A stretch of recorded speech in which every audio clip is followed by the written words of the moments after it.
Rebienvenue à Accès MRC. Cette semaine, j'ai avec moi le préfet de la MRC de Maria-Chapdelaine, Luc Simard. Bonjour. Bonjour Vanessa. Ça va bien? Oui, ça va très bien. Super, oui. Tu es venu nous présenter aujourd'hui le bilan. On s'était vu l'année passée pour présenter les actions qui étaient prévues. Puis là, on va aller voir qu'est-ce qui en a découlé dans la dernière année.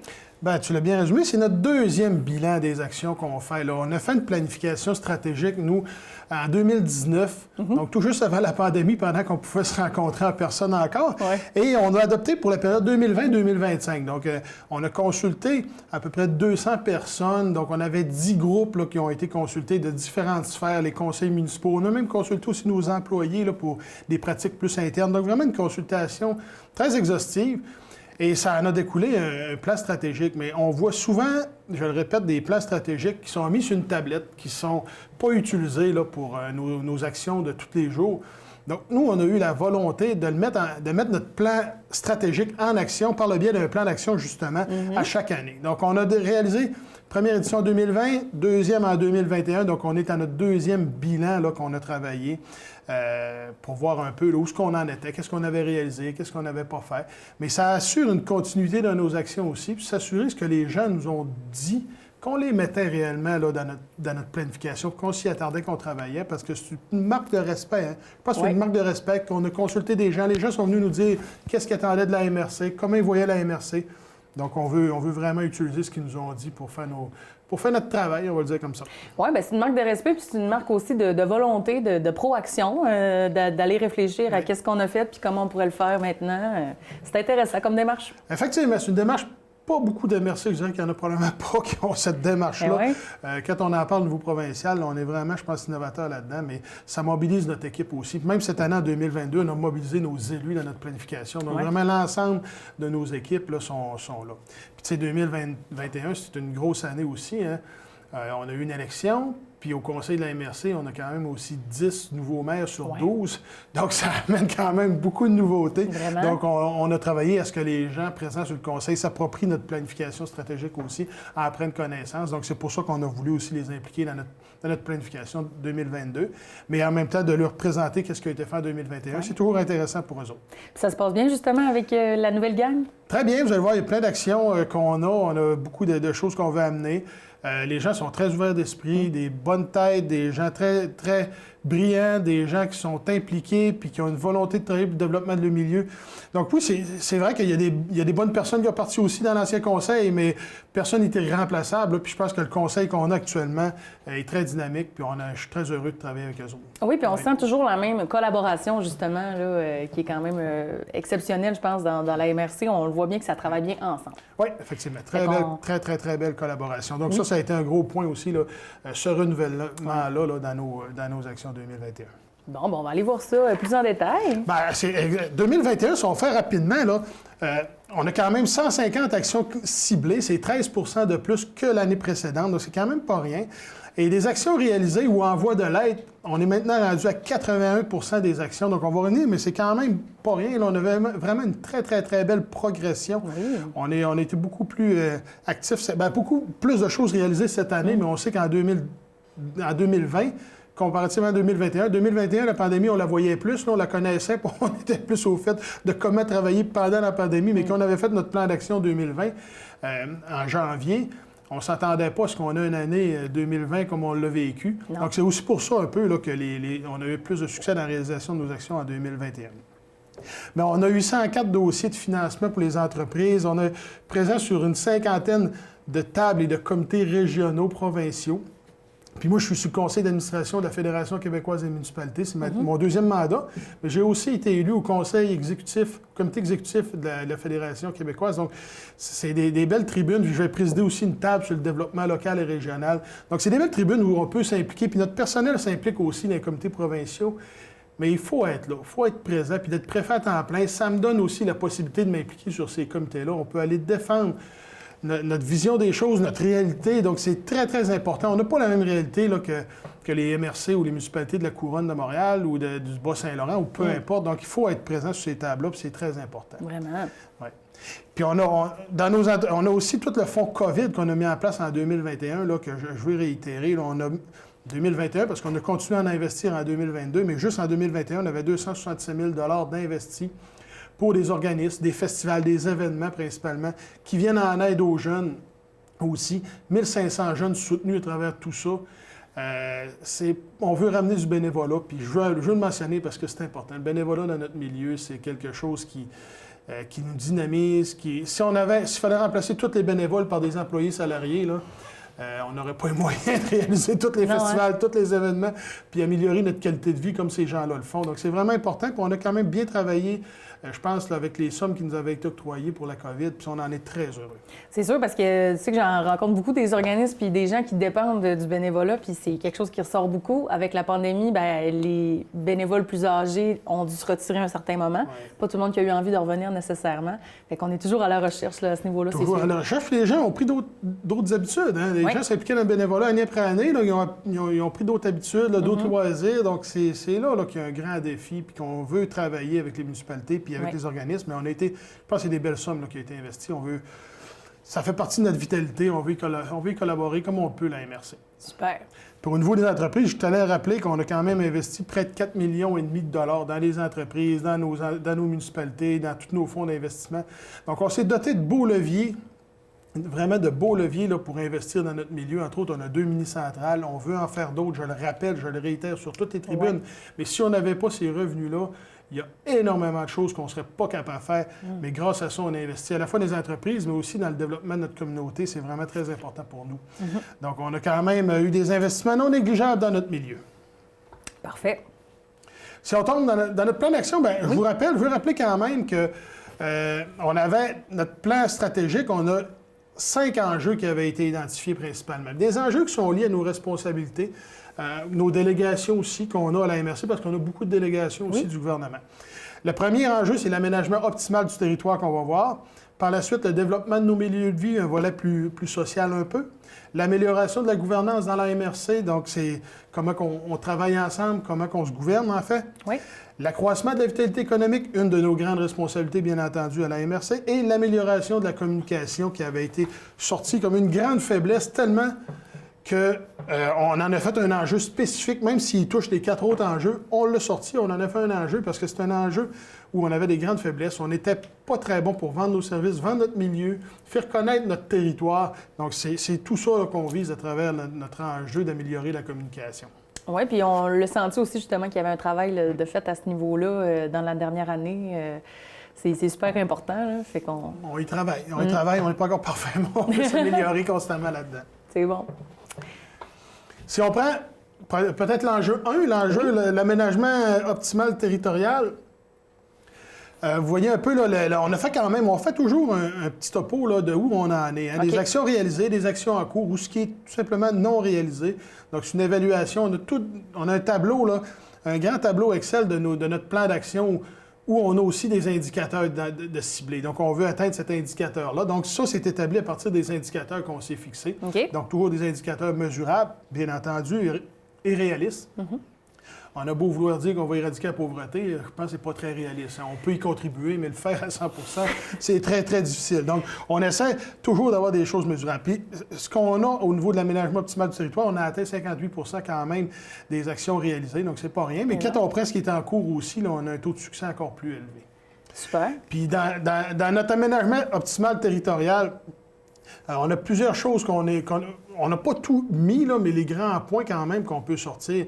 On a été probablement la MRC qui a fait le plus de restauration de sablières gravières dans notre milieu. Okay. Le gouvernement a mis en place un programme pour restaurer nos sablières gravières. Nous, on a investi grandement là-dedans et on en a fait 8. Donc, c'est des dossiers environnementaux. Hein. C'est des sablières qui sont abandonnées depuis longtemps. Donc, on vise à donner un petit coup de pouce à l'environnement.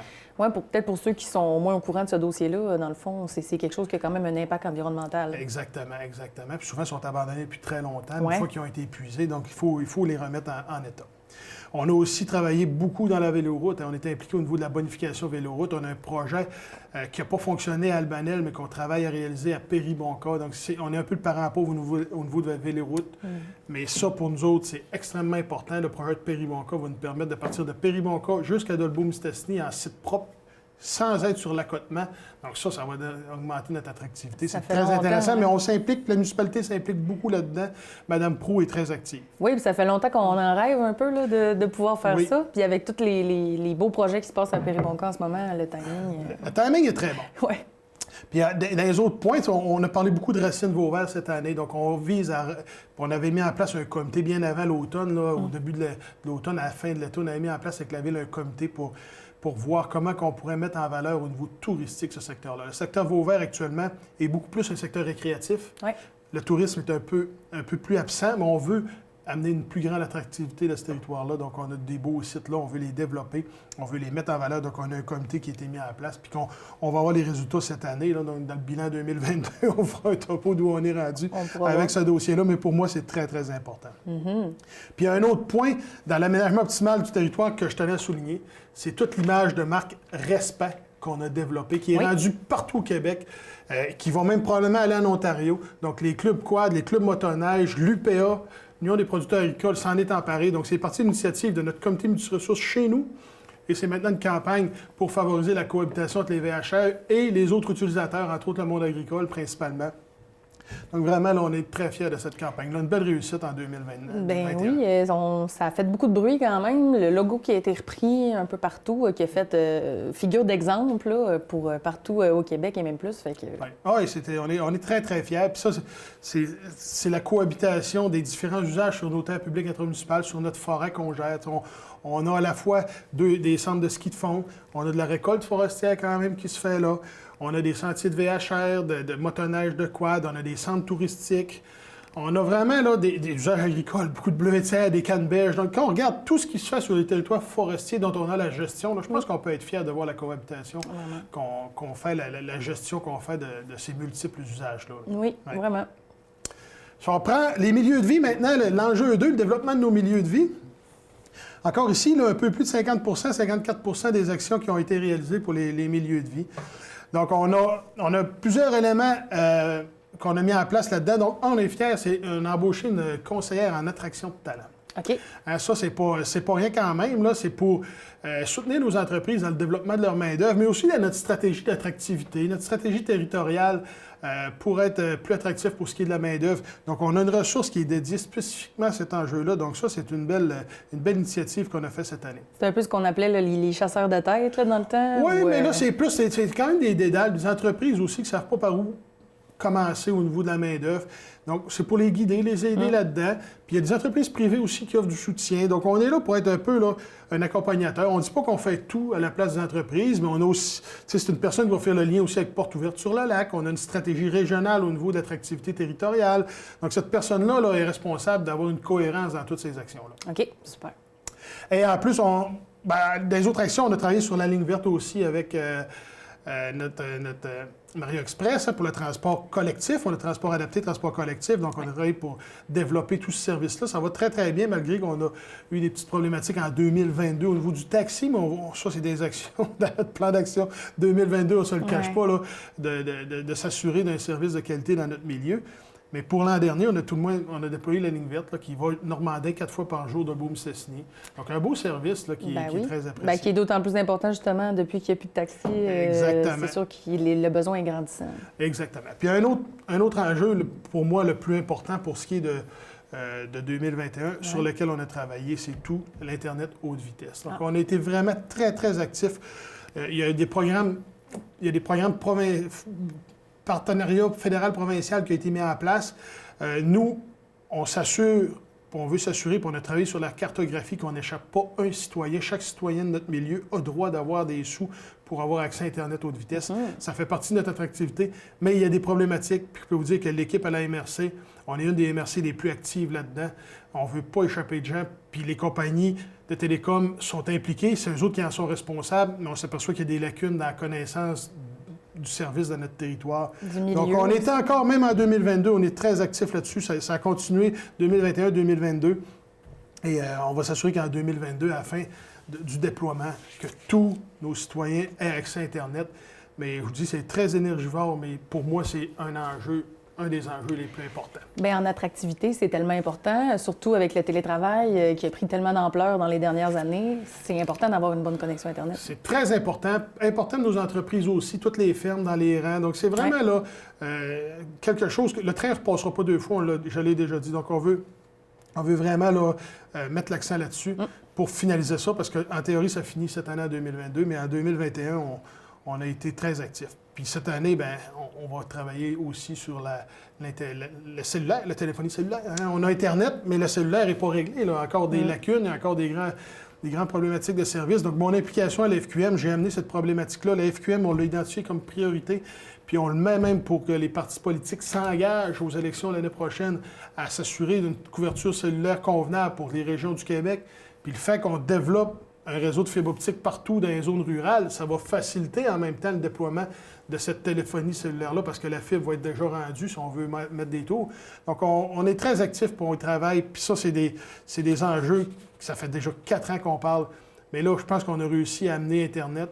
Je pense qu'on va être capable d'amener la téléphonie cellulaire, parce que ça va être beaucoup moins coûteux que pour ce qui est d'Internet haute vitesse. Bien oui, puis on parlait tantôt de tourisme dans nos forêts, là, à quel point on a du potentiel qui se développe, entre autres avec le parc des Grandes Rivières, avec tout ce qu'on a. Bien, c'est important pour le touriste d'avoir accès à un réseau cellulaire. Tu sais, c'est comme quelque chose de rassurant aussi au niveau de la sécurité quand tu pars en VHR. Voilà. L'enjeu de sécurité, quant à moi, est très important là-dessus. C'est pas uniquement un enjeu de qualité de vie ou d'être capable d'aller voir des vidéos TikTok, là. Tant qu'on veut, là. C'est des enjeux de sécurité carrément. Quand on va en motoneige, ou les touristes qui viennent en motoneige, en quad ou en randonnée pédestre, on veut développer de la randonnée de longue durée. Tous ces enjeux-là, là, on a besoin d'avoir un meilleur service cellulaire, bien entendu. Tout à fait. L'enjeu 3, c'était l'amélioration de la gouvernance de la MRC. On avait des enjeux là-dessus. On voulait améliorer la participation de nos conseillers, les gens qui sont à la MRC, notre façon de travailler même à l'interne de la MRC, puis de travailler avec les gens, les facilités, là, tout ce qui est formulaire, les uniformiser, on a beaucoup d'enjeux à ce niveau-là. Puis ça, c'est un enjeu qui vise à rejoindre ça. Cette année, on a 75 des actions qui ont été réalisées, puis si on prend en voie de l'être, on en a 95 là. Donc, c'est vraiment quand même une action, on a été beaucoup plus actifs cette année. Et on a, entre autres, réalisé beaucoup de nouvelles politiques. On n'avait pas réellement de politique, de façon claire de procéder. Donc, on a travaillé quand même beaucoup là-dessus, là, pour la reconnaissance, la communication, les médias sociaux. Donc, c'est des choses qu'on n'avait pas. Donc, ça, on en a fait plusieurs. Et un des points importants aussi là-dedans, au niveau de la gouvernance pour la MRC, pas juste pour l'organisation MRC, mais pour toute la MRC, c'est le diagnostic territorial là, pour les nouveaux services, les partenariats municipaux qu'on pourrait faire pour faciliter là, la façon qu'on donne un service aux citoyens, d'avoir le meilleur service possible. Puis est-ce qu'on peut regrouper certains services entre les municipalités, sans faire de fusion municipale, mais les municipalités se mettent ensemble, où la MRC est là pour offrir un service aux municipalités. Ça permettrait d'être plus fort, ça permettrait d'avoir plus de moyens aussi. On sait, les enjeux de main-d'œuvre, c'est pas facile. Donc, si on veut être compétitif sur le marché, bien, si une municipalité est toute seule pour embaucher un inspecteur ou peu importe, un employé municipal, plutôt qu'on ait 3 municipalités ou 6 municipalités à se mettre ensemble pour embaucher une personne, donc on est capable de payer un meilleur salaire, d'embaucher, d'être plus attractif, de conserver notre personnel, de former même des équipes où ce que les gens ne seront pas tout seuls dans leur poste, mais en équipe. C'est beaucoup plus stimulant, beaucoup plus intéressant. Donc, on est vraiment là, on a travaillé ça cette année, mais en 2022, on l'a encore dans nos actions parce que pour nous, c'est une importance majeure. Puis on le voit actuellement, les municipalités tentent de recruter du personnel. Beaucoup de difficultés, là. Donc, c'est vraiment là, un enjeu majeur là, pour les prochaines années puis l'année qui s'en vient. Oui, puis on l'a vu, ça, dans le secteur géant, entre autres, où ce qu'ils le font, là, il y a des municipalités qui se regroupent là, pour aller chercher différentes ressources, puis ça fonctionne. Ça fonctionne très bien. Puis dans le géant, c'est une régie qui s'est étendue à tous les services municipaux presque. Donc oui, ça peut être un beau modèle, effectivement, à développer. Puis sinon, dans tout ce qui est cette gouvernance-là, on a amélioré notre façon de travailler avec nos élus. Hein. On a des nouveaux élus, on a fait un guide pour ces élus-là. Ils sont arrivés en poste, il y avait un beau cahier, savoir, puis il y a des documents, savoir on est qui, c'est quoi nos fonds, comment on fonctionne. Donc, on a vraiment eu un processus d'accueil différent cette année là, de nos nouveaux élus. Puis ça, on en est très heureux. On vise même à communiquer avec l'ensemble des conseils municipaux. Par exemple, on en a fait une en décembre, une rencontre, mais on rencontre à la salle de spectacle 3-4 fois par année l'ensemble des conseils municipaux qu'on invite pour que tous les conseillers qui qui sont élus dans notre territoire aient accès à de l'information. On leur parle de différents sujets qui touchent tout le territoire. Là. Donc, on a beaucoup de sujets qui s'en viennent. Là. On en a une au mois de mars où on a parlé de la MRC, on a parlé de notre plan d'action 2022 et on en a une au mois de mai, on va parler des milieux humides, le plan régional des milieux humides, une consultation. Donc, tu sais, c'est des sujets toujours d'intérêt dans l'aménagement de leur territoire ou dans le développement de leur municipalité. Donc, on a vraiment travaillé très, très, très fort là-dessus. Puis on veut continuer là, dans les prochaines années là, à faire cette démarche-là. Là. Quand même assez innovatrice, qui ne se fait pas ailleurs là, au niveau du Québec. Super. Accroissement de la vitalité économique. Comme je mentionnais, c'est un de nos gros mandats. On a des délégations d'aménagement du territoire, le schéma d'aménagement, mais on a aussi une délégation pour ce qui est de l'aménagement, du développement plutôt, excusez-moi. Et le développement économique fait partie de ça. Mais le développement, vous savez que maintenant, on a une équipe, on a quelqu'un en développement touristique, en développement agricole, soutien aux travailleurs autonomes, en développement social, en économie sociale. On a vraiment une équipe, puis sans compter au niveau industriel, on a des personnes qui nous conseillent au niveau de développement industriel. Puis on a aussi une équipe vraiment là, pour nous aider dans l'élaboration des plans d'affaires, puis aider les entreprises là, dans le plan, puis la relève. Donc, on a vraiment une belle équipe, on est vraiment bien structuré, puis on fait partie du réseau Accès Entreprises Québec. Donc, ça, c'est important. Puis cette année, bien, ça a été encore la pandémie, puis le programme d'aide d'urgence aux petites et moyennes entreprises qui a été un gros morceau de ce qu'on a fait. Ça a été, cette année, on a plus d'actions réalisées. On a 70 de nos actions réalisées, mais on savait plus où on allait avec ce fonds-là. Okay. Puis vous direz qu'au niveau canadien, c'est au Québec qu'on a le moins de faillites enregistrées auprès des entreprises dans la dernière année. Puis c'est directement lié au travail avec les MRC. On fait donc, incluant notre équipe d'accompagnement des entreprises, vraiment, là, on a un beau partenariat avec le ministère de l'Économie et de l'Innovation. De plus en plus, les MRC, on est actifs dans le développement économique et on joue un rôle. Donc, c'est pas rien. Puis on veut continuer là-dessus, mais ça a été, comme je mentionnais, un des gros morceaux. Puis il y a des actions qui n'ont pas été réalisées là, en raison de cette implication-là. Mais c'était encore la pandémie, il fallait être là pour nos entreprises. Voilà. Effectivement. Mm-hmm. Mais des autres actions qu'on a faites, on a terminé notre plan de développement des activités agricoles, qui a été une belle réussite. Puis actuellement, dans notre plan d'action, là, on le déploie actuellement. Mm-hmm. Donc, vraiment un bel exercice de concertation. Oui, François Potvin est venu nous le présenter d'ailleurs. Oui, François, qui est notre conseiller en développement agricole, effectivement. Là, donc, c'est vraiment l'agriculture chez nous, c'est très fort. Fait que ça, c'est un beau plan. On est très fiers des gens qui ont participé. On a une belle participation. On a révisé tous nos fonds d'investissement. On l'a mentionné en début d'entrée, on a des outils pour se développer, on a des fonds d'investissement. Donc, on a réalisé une grande, pas une refonte, là, mais on a revu un peu ce qui fonctionnait moins bien, ce qui fonctionnait bien. Toujours être en mode d'ajustement, on est toujours en mode action. On a encore des discussions pour ajouter d'autres fonds pour nos entreprises, pour les aider. Mm-hmm. Mais ça a été un gros exercice. On va les adopter prochainement, puis on va en faire une présentation aussi. Parce que des fonds, on en a. Pas juste, on n'a pas rien qu'un, on en a beaucoup, mais on vise à avoir de quoi pour que nos conseillers puissent pallier à toutes les demandes des municipalités, mais aussi des entreprises. Donc, on en fera une présentation. Oui. On a travaillé, on a finalisé notre parc industriel à Normandin. On a déjà on est une des rares MRC où il y a un parc industriel régional. Les revenus de taxation sont partagés avec l'ensemble des municipalités. Okay. Donc, très, très intéressant, ça, comme modèle. Puis, on a finalisé notre parc industriel de Normandin. Puis, on a des plans de développer d'autres sites là, pour l'année 2022 à travailler là-dessus. Super. On a aussi travaillé notre plan d'action, notre plan de gestion contractuelle. On veut favoriser l'achat local dans notre plan. Et en même temps, on a travaillé avec le blog Extramaria, on a travaillé avec le SADC, on a travaillé avec les partenaires là, pour favoriser l'achat local. Là, c'est pas facile, la pandémie, les gens ont pris à acheter en ligne. Donc, on est là quand même pour soutenir nos commerçants, puis on vise à développer encore plus des habitudes d'achat local. Donc, on a encore des actions cette année à ce niveau-là. Oui. Et finalement. Et tu sais, tu parlais d'acheter en ligne, c'est possible d'acheter en ligne local aussi. Eh oui, tout est possible, effectivement. Même nos entreprises, on a mis des fonds d'aide pour les soutenir, pour mettre en place des plateformes d'achat en ligne. Parce que beaucoup d'entreprises n'étaient pas là, n'en voyaient pas l'intérêt, mais la pandémie a vraiment changé les choses. Et on a travaillé avec beaucoup d'entreprises, on a financé les entreprises pour mettre une plateforme de vente en ligne, en fait.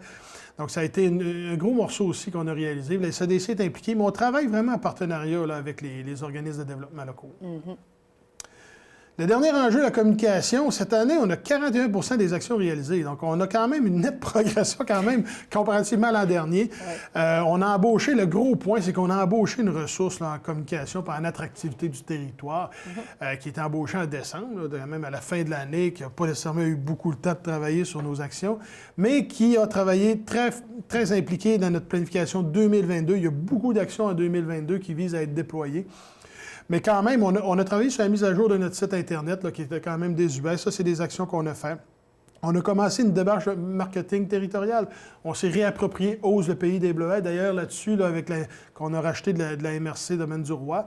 Donc, on en est pleinement propriétaire. On va la déployer au cours des prochaines années. Oui. Principalement, on va commencer cette année. Donc, on a vraiment là, été quand même assez actifs, là aussi, un peu souterrain, mais avec...